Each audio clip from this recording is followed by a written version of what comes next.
बिहार की राजनीति कह सकते हैं, पूरे देश की नजरें बिहार की राजनीति पे हमेशा टिकी रहती है, क्योंकि यहाँ जो होता है उससे पूरा देश गूंज उठता है। कहीं न कहीं लालू प्रसाद और नीतीश कुमार पे ही राजनीति का एक पॉइंट कह सकते हैं कि सभी लोगों की नजरें होती हैं, केंद्र की नजरें होती हैं और बड़ा ही इंटरेस्टिंग रहता है। और अभी जो चल रहा है, आप देख रहे हैं कि ललन सिंह इस्तीफा दे दिए हैं, उसके बाद अब नीतीश कुमार फिर से राष्ट्रीय अध्यक्ष बन गए। हालांकि सवाल ये उठ रहा है कि क्या ललन सिंह खुद से इस्तीफा दिए हैं या फिर उन्हें दिलाया गया है, और क्या पिछले बार की तरह खरमास जो है वो एक नया मोड़ ला सकता है, क्योंकि राजनीति में कुछ भी हो सकता है कह सकते हैं, लेकिन चर्चा है कि फिर से सरकार बदल सकती है। इसी को लेकर हमारे साथ जुड़े हुए हैं मीसा भारती के सैनिक अजय यादव जी, जो अभी एमएलसी कार्तिकेय के प्रतिनिधि भी बने हैं नए नए, और हमारे साथ जुड़े हुए हैं। बढ़ चढ़ के कह रहे थे कि मीसा भारती आएंगी, पूरा यहाँ पे उनका वोट है, सभी मान रहे हैं, लेकिन सरकार बदल जाती है तो क्या असर पड़ सकता है। हमारे साथ जुड़े हुए, सबसे पहले आपका सर स्वागत है हमारे चैनल में। स्वागत है। क्या कहेंगे, सरकार बदलने का बात चल रहा है, फिर कहाँ से फिर मीसा भारती कहाँ से आप आएंगी? कहीं कोई सरकार नहीं बदल रहा है, वो जनता दल में अपना पार्टी का अंदर की मामला है। और ललन बाबू जो हैं वो राष्ट्रीय स्तर का नेता हैं जी जी, और वो अपना मुंगेर सीट से अभी सांसद हैं, चुनाव लड़ना चाह रहे हैं और उसमें व्यस्तता के कारण वो अपना पद से इस्तीफा खुद दिए हैं, उन्हें कोई हटाया नहीं गया है। हम लोगों का महागठबंधन अटूट है और लोकसभा चुनाव में दमखम से महागठबंधन चुनाव लड़ेगी और इंडिया गठबंधन जीतेगा और एनडीए की बुरी तरह से हार होगी। अच्छा, नीतीश कुमार जी की बात करें तो उन्हें साइलेंट किलर कहा जाता है। जिस तरह से पिछले बार भी खरमास में ही ऐसा हुआ, इस बार भी कुछ न कुछ दिख रहा है, जैसे कि ललन सिंह बोल रहे थे कि हम नहीं देंगे इस्तीफा, तो आखिर मीडिया में वो क्यों कह रहे थे?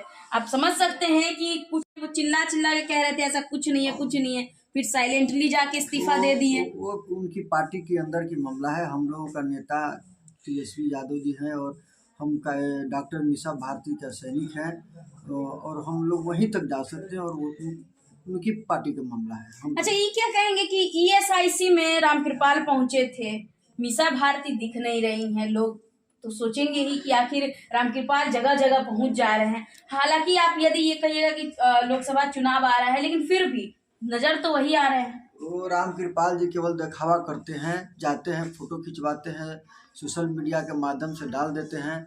हम आपका चैनल पर कितने दिन बताए हैं कि मीसा जी कहाँ गए हैं, कौन काम किए हैं, लेकिन सर जो दिखता है वही बिकता है आज के डेट में, आपको पता है। हम उनका सैनिक हैं जी, बीमार चल रहे हैं कि आज तक मीसा जी हमसे बात नहीं की है, नहीं हाल चाल ले रही है, तो हम लोग का एक बात सोशल मीडिया पर डाल दें।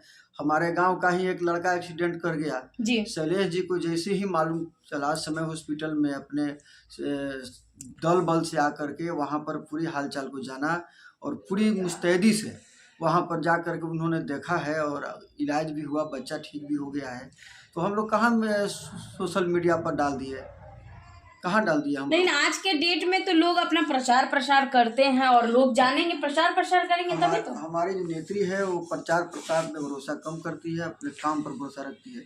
और जिस दिन इंडिया गठबंधन की सरकार बनी उस दिन मीसा भारती जी केंद्रीय कैबिनेट मंत्री बनेगी और पाटलिपुत्रा का भाग बदल जाएगा। अभी भाग नहीं बदला, अभी 15 वर्षों से नहीं बदल रहा है।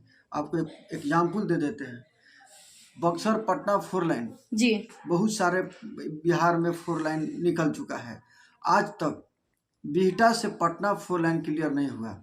औरंगाबाद अनुग्रह रेल लाइन यहाँ से लेकर के औरंगाबाद तक धरना पर धरना हो रहा है। हाल ही में एक धरना प्रदर्शन हुआ जिसमें एक व्यक्ति ट्रेन से कटने से बच गया, एक नेता, आज तक नहीं हुआ। रामकृपाल जी तो 10 साल से केंद्र में मंत्री रहे, क्यों नहीं हुआ? लालू जी शिलान्यास किए थे और मीसा जी उद्घाटन करेंगे। चलिए, तो आप देख रहे हैं कि आशा कभी खत्म नहीं होती है और आशा करना भी अच्छा है, और आशा पे ही कह सकते हैं कि पॉलिटिक्स भी टिकी हुई है और लोग मेहनत कर रहे हैं अपने अपने तरह से। लोकसभा चुनाव भी है और जो जिनके सैनिक है उनके बारे में कह रहे हैं कि वो जरूर आएंगे। हालांकि जो भी चीज़ें हैं इंटरनली लेवल पे काम भी चल रहा है, लोग अपने अपने स्तर पे पूरा वोट बनाने की कवायद में जुड़े हुए हैं। और इसी बीच हमारे साथ जुड़े हुए थे अजय यादव जी। बहरहाल खबरों में इतना ही, देखते रहिए।